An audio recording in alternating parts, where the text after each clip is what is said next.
That was Tokotronic and Ich habe geträumt. And we're going to head over the news now. FM4 with Joanna King.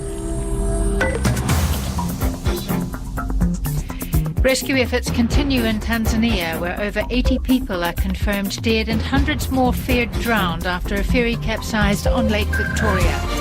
37 people have been rescued, but officials say they fear as many as 400 may have been aboard the boat.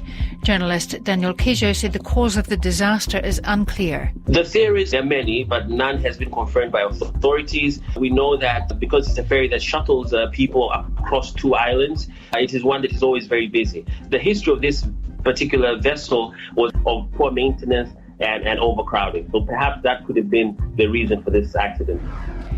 EU Commission President Jean-Claude Juncker said the EU is prepared for a no-deal Brexit after the failure at yesterday's summit in Salzburg to bridge differences between Britain and the EU.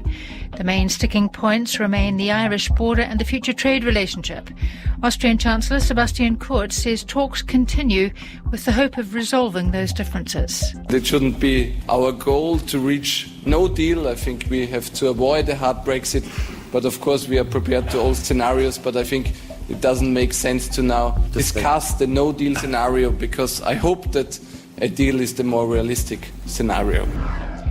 In the Philippines, activists have begun to gather for a rally in the capital Manila to protest against President Rodrigo Duterte's planned changes to the constitution. They say the changes will lead to a dictatorship. The protests are taking place on the 46th anniversary of the declaration of martial law during the brutal dictatorship of Ferdinand Marcos. China has strongly urged the United States to withdraw sanctions on the Chinese military imposed by the Trump administration over the purchase of fighter jets and missile systems from Russia.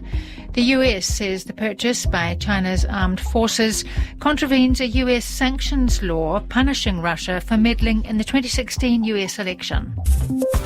And the weather generally sunny, cloudier in the west in the afternoon, and top temperatures today 24 to 30 degrees. All you got to do is try FM4. Oh, yes, and a very good morning. A good start to the show on a Friday morning. That's what happens with live radio. Sometimes your headlines end up in the trash. In any case, I'm Julie McCarthy, and a very good morning to you here on FM4 Update, kicking it off with Santi Gold and her latest Run the Road.